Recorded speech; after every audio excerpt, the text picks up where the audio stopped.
നമസ്കാരം. കേരളത്തിൽ SDP എന്ന് പറയുന്ന രാഷ്ട്രീയ പ്രസ്ഥാനം നിലവിൽ UDFന് പിന്തുണ പ്രഖ്യാപിച്ചിരിക്കുന്ന ഒരു സാഹചര്യമുണ്ട്.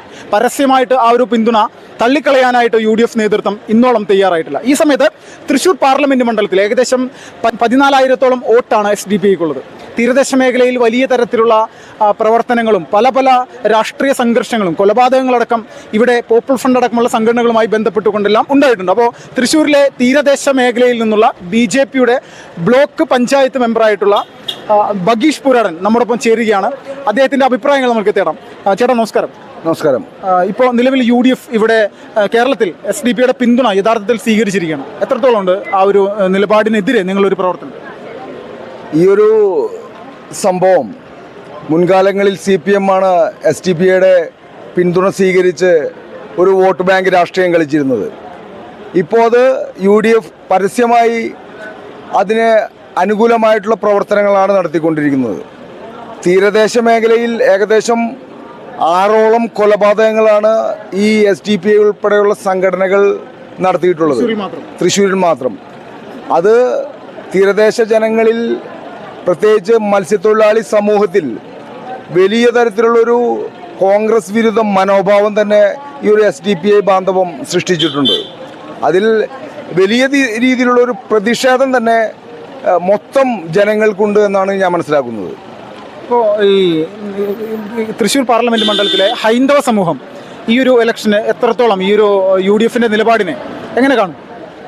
ഹൈന്ദവ സമൂഹം വളരെ പ്രതീക്ഷയിലാണ്. കാരണം ഇവിടെ മത്സരിക്കുന്ന CPI അവരുടെ മുൻ MLA അല്ല, ഇപ്പോൾ പ്രസൻ്റ്ലിയുള്ള MLA തന്നെ ഹിന്ദുവിരുദ്ധ മനോഭാവത്തിലുള്ള ഫേസ്ബുക്ക് പോസ്റ്റ് ഇടുകയും ഭഗവാൻ ശ്രീരാമസ്വാമിയെ തന്നെ അവഹേളിക്കുന്ന തരത്തിലുള്ള പോസ്റ്റുകളാണ് അദ്ദേഹം ഇട്ടിട്ടുള്ളത്.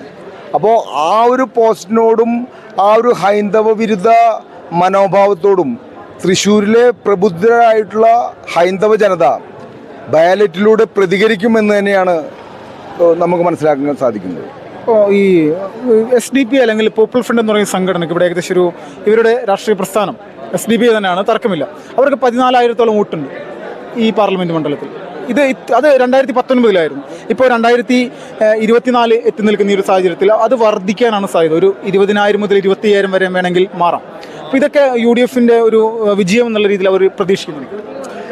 UDF അങ്ങനെ പ്രതീക്ഷിക്കുന്നുണ്ടെങ്കിൽ അവരുടെ ഒരു 14,000-ഓ 20,000-ഓ വോട്ടിന് വേണ്ടി അവർ ഇത്രയും ഹൈന്ദവ വിരുദ്ധമായിട്ടുള്ള, അതായത് ക്രിസ്ത്യാനികളോടും കുന്തിരിക്കം വാങ്ങി വെച്ചുകൊള്ളാനും ഹിന്ദുക്കളോട് ചന്ദനത്തിരി വാങ്ങി വെച്ചുകൊള്ളാനും പറഞ്ഞ് മുദ്രാവാക്യം വിളിച്ച ഈ തീവ്രവാദികളെ സഹായിക്കുന്നതിലൂടെ കോൺഗ്രസിൻ്റെ അസ്തിത്വം തന്നെ തൃശ്ശൂരിൽ നഷ്ടപ്പെടാൻ പോവുകയാണ്. ആ കാഴ്ച നമുക്ക് ഇലക്ഷൻ്റെ ബാലറ്റ് പേപ്പർ എണ്ണുമ്പോൾ നമ്മൾക്ക് മനസ്സിലാക്കാവുന്നതാണ്. ഇപ്പോൾ നേമം നിയോജക മണ്ഡലത്തിൽ 2021 നിയമസഭാ തെരഞ്ഞെടുപ്പിൽ പരസ്യമായിട്ട് SDP LDFന് പിന്തുണ പ്രഖ്യാപിച്ചിരുന്നു. അതോടൊപ്പം തന്നെ അവിടെ K മുരളീധരൻ കോൺഗ്രസിൻ്റെ സ്ഥാനാർത്ഥിയായി. അത് എല്ലാവർക്കും അറിയാവുന്നത് BJPയെ പരാജയപ്പെടുത്താനുള്ളൊരു സാഹചര്യമാണ് ഒരുക്കിയിരിക്കുന്നത്. അത് യഥാർത്ഥത്തിൽ നടന്നു. അതേ ഒരു സാഹചര്യം തൃശ്ശൂരിൽ BJP വിജയിക്കാൻ പോകുന്നു എന്നുള്ളൊരു സാഹചര്യം വന്നപ്പോൾ മുരളീധരൻ ഇവിടെ സ്ഥാനാർത്ഥിയാവുകയാണ്, TN പ്രതാപനെ മാറ്റിയിട്ട്. അപ്പോൾ അത് എത്രത്തോളം ബാധിക്കും BJP? നേമത്ത് ഒരു ചക്ക വീണ് മുയൽ ചത്തു എന്ന് വിചാരിച്ച് തൃശ്ശൂരിൽ അതൊരിക്കലും സംഭവിക്കില്ല. ഇവർ പരസ്യമായി ഒരു സ്ഥാനാർത്ഥി, കോൺഗ്രസിൻ്റെയോ മാർക്സിൻ്റെയോ സ്ഥാനാർത്ഥി പിൻവാങ്ങിയിട്ട് ഒന്നായി മത്സരിക്കുകയാണെങ്കിൽ പോലും സുരേഷ് ഗോപിയുടെ വിജയം സുനിശ്ചിതമാണ്. തൃശ്ശൂരിലെ ജനത രാഷ്ട്രീയ പ്രവർത്തനത്തിന് അതീതമായി വ്യക്തമായ ധാരണയോടുകൂടി വ്യക്തമായൊരു വോട്ട് ചെയ്യും, സുരേഷ് ഗോപിനെ ജയിപ്പിക്കും എന്നുള്ളൊരു തീരുമാനം എടുത്തു കഴിഞ്ഞു. രാഷ്ട്രീയത്തിന് അതീതമായി അതിൽ ഇനി ഇവർ തമ്മിൽ ഒരുമിച്ച് മത്സരിച്ചാൽ പോലും അല്ലെങ്കിൽ എന്ത് തന്നെ വന്നു കഴിഞ്ഞാലും സുരേഷ് ഗോപിയുടെ വിജയം തൃശ്ശൂരിൽ സുനിശ്ചിതമാണ്. അദ്ദേഹം വിജയിക്കുകയും ചെയ്യും, കേന്ദ്രമന്ത്രി ആവുകയും ചെയ്യും. ഇപ്പോൾ തീരദേശ മേഖലയിലുള്ള അരയ സമുദായത്തിന്, മുക്കോ സമുദായത്തിന് ഈ K മുരളീധരൻ്റെ ഭാഗത്ത് എന്തെങ്കിലും പിന്തുണ, സപ്പോർട്ട് ഈ ഇത്രയും കാലത്തിനിടയിൽ ഉണ്ടായിട്ടുണ്ട് കേരളത്തിൽ എന്ന് പ്രതീക്ഷിക്കുന്നുണ്ടോ അല്ലെങ്കിൽ തോന്നുന്നുണ്ടോ? K മുരളീധരനെ സംബന്ധിച്ചിടത്തോളം മാറാട് കലാപം കഴിഞ്ഞപ്പോൾ ആ അരയ സമുദായത്തിൽപ്പെട്ട, മുക്കുവ സമുദായത്തിൽപ്പെട്ട മരിച്ചു കിടക്കുന്ന ആ ജീവനുകളോടും അതുപോലെ തന്നെ അവരുടെ കുടുംബാംഗങ്ങളോടും സമാധാനിപ്പിക്കുന്നതിന് പകരം അദ്ദേഹം ചെയ്തത് ആ പള്ളി തുറന്നു കൊടുക്കണമെന്ന് പറഞ്ഞുകൊണ്ടുള്ള സ്റ്റേറ്റ്മെൻ്റാണ്. അദ്ദേഹം അന്ന് KPCC പ്രസിഡൻ്റായിരുന്നു. ആ ഒരു വിദ്വേഷം തീരദേശ മേഖലയിൽ മത്സ്യത്തൊഴിലാളികൾക്ക് മുരളീധരനോടുണ്ട്. അദ്ദേഹത്തിൻ്റെ ഈ വർഗീയ പ്രീണനം, ഒരു ന്യൂനപക്ഷ പ്രീണന നയം, അത് അനുഭവിക്കേണ്ടത് വന്നത് ഈ തീരദേശത്തെ പാവപ്പെട്ട മത്സ്യത്തൊഴിലാളികളാണ്. അതുകൊണ്ട് യാതൊരു കാരണവശാലും എന്ത് തന്നെ വന്നു കഴിഞ്ഞാൽ തീരദേശത്ത് നിന്ന് ഒരു വോട്ട് പോലും മുരളീധരന് കിട്ടുകയില്ല. ഇപ്പോൾ സ്വാഭാവികമായിട്ട് മുസ്ലിം വോട്ട് മുരളീധരന് മുസ്ലിം സമൂഹത്തിനിടയിലുള്ള സ്വാധീനമില്ലാത്തതിൻ്റെ പേരിൽ TN പ്രതാപനെ പോലെ സ്വാധീനമില്ല. അപ്പോൾ ഇത് വോട്ട് സ്പ്ലിറ്റായി LDFന് വലിയൊരു വിഭാഗം മുസ്ലിം വോട്ട് പോകുന്ന ഒരു സാഹചര്യമാണ് വരുന്നത്. അപ്പോൾ അത് BJPയുടെ പരാജയത്തിലേക്ക് നയിക്കാനുള്ള സാഹചര്യമുണ്ടോ? അല്ല, ആ ഒരു വോട്ടിനെയും കൂടി കവർ ചെയ്യുന്ന തരത്തിലാണ് BJPയുടെ പ്രവർത്തനങ്ങൾ നടന്നുകൊണ്ടിരിക്കുന്നത്. കാരണം ഇവരുടെ ഒരു അണ്ടർസ്റ്റാൻഡിങ്, ഒരു അന്തർധാര രാഷ്ട്രീയം സജീവമായി ആയാൽ പോലും BJPയെ, എക്സ്പെഷ്യലി സുരേഷ് ഗോപിയെ ഇനി തോൽപ്പിക്കാൻ കഴിയില്ല. കാരണം ജനങ്ങളാണ് തീരുമാനിക്കുന്നത്.